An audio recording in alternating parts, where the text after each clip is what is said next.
Confidence. He's just a quarterback. We'll definitely have to be able to contain his ability on Saturday. They seem like a program that's kind of like you guys have been this year, right there on the edge of turning the corner. Just barely lost to Florida, barely lost to Auburn. Do you see that looking on film like they look like they could be one of the best teams in the East, but just haven't quite turned the corner, learned how to win? Yeah, well, I mean, they've been getting better over the past couple of years. They played some close games this year. They won some games also. But like I said, every Saturday we just try to come out and play our game. Practice hard. We know what things we got to look for on Saturday. We got to come out and perform. Jalen, you guys had 5 sacks as a defense on Saturday. Was there anything different that the defensive line did that you guys did to get that much pressure? You guys only had 9 going into that game. No, I don't think so. Like I said, some games, the course of the game kind of dictates, what kind of stats you're going to have. You're not always going to put up big numbers. But, when you got games that allow you to put up those numbers, you got to do it. And, fortunately, our D-line, everybody was able to get to the quarterback this week. Jalen, has it taken you guys maybe an extra day to get over that Alabama game, 1, because it is so physical, and 2, because y'all were so close to beating a top 10 opponent? How do you bounce back, after so many games this year with close losses or one-stop wins? How do you bounce back, mentally on defense to just go back out there and keep doing your job and keep believing in the process? Yeah, I mean, I know you always hear, we always talk about snap and clear. Once one play's over, once one drive's over, we get it out of our head, and you got to keep moving on. It's like in life. You're going to have bad stuff that happens to you, but if you dwell on it, you're going to let it beat you again, and that's what we don't do. We look past it and we keep moving on. How important is it going to be for y'all to kind of have your guard up when you go up there? Because obviously that Tennessee's a huge game for Kentucky, and up there they're probably going to be pretty fired up and ready to go. Yeah, we know they're going to come out with a lot of energy, ready to play. But I feel like our team can beat anybody. So we just come out and play our game, practice how we like to practice. Everybody's focused, everybody's on task. We'll be successful on Saturday. Jalen, you've been pretty productive this season. Why do you think that's been the case for you individually?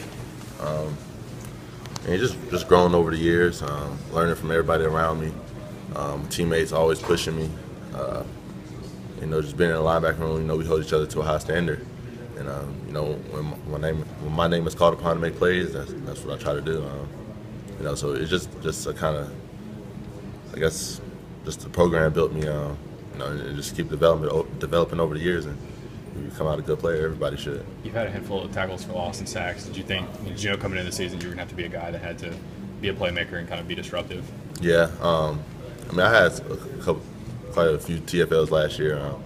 So I just try to come out and make as many plays as I can. And, like I said, some games the opportunity is going to be there for you to make a lot of plays, and that's what happened on Saturday.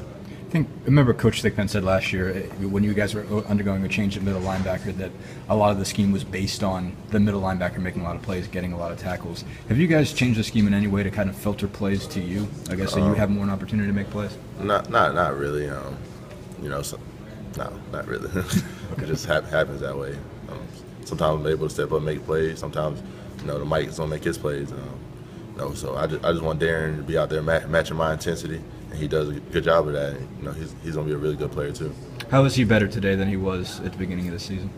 He was a lot more confident, a lot calmer. At first, he was kind of just trying to get everybody lined up, and he had to worry about his job. And now I can tell he's confident, he's comfortable, and I just love watching him grow. I know he's going to be a really good player. What game was your best this year? You had over 20 tackles against Oklahoma. I would probably say Alabama game, maybe Georgia game. I didn't have many tackles, but like I said, the game is going to dictate sometimes how many plays you make. So I just try to come out and just try to cut down mental errors, try to put confidence in everybody else. So I try to keep myself to one standard every week, and I just want to come out and play that same standard, play hard, and limit my mental errors, and the plays that come my way. You just got to make them. Then you kind of make it sound like it's not all about production for you in terms of whether you had a good game or not. So what are some of the, what are you looking for? What do you say when you go back and watch the film and say, I had a good game? Yeah, well, kind of our creed in the linebacker room is being smart and tough. That's the only 2 requirements you got to have to play linebacker here. You got to be smart and you got to be tough. And as long as you grade out on that, smart and tough after a game, we feel like you had a good game. Play with hard effort, don't make many mistakes, and don't be soft. You'll be good. So that's what I look for. How much of what Kentucky does I don't want to say revolves around, but how much are they keying on Boone Williams? He looks like a guy who, obviously you look at the yards per carry numbers and they're pretty impressive. Yeah, he's had some really long runs this year. He's got good speed. Smaller back, but he can break tackles still, and he can get loose, and he does a good job for him. They give him the ball, they get him out on the edge, and let him do his thing. So we'll have to stop that. One of the biggest things that people have said about Kentucky this season is that it's been a big upgrade for them at the skill positions. Just not to knock guys that played there before, but it looks like when you look at the receivers, the backs, it just looks like there's a more athletic kind of core there than there was. Yeah, I think the quarterback's putting a lot of confidence in those guys. He's a really good player. He does a lot for the team, and so I feel like everything runs to the quarterback, and those guys just kind of feed off of him. Two more, please, guys. You kind of looking forward to some weather, some colder weather, precipitation after playing in the heat so much this year? Yeah, I don't really care about the weather. Like I said, going back to them, I'm sure y'all play football and y'all a kid. You go outside in the snow, in the rain, it don't matter. When I go out there, I just think about it like I was a kid. So a kid didn't matter how my day was going, didn't matter what the weather was, just go out and have fun. Darren said Monday that the sack he had against Bowling Green was actually a missed assignment, that he wasn't supposed to be there. Yeah. Did you know that at the time, basically? And do you remember what was going through your head at that point? Like, Yeah. Oh man, I hope he doesn't see that. Yeah, I did.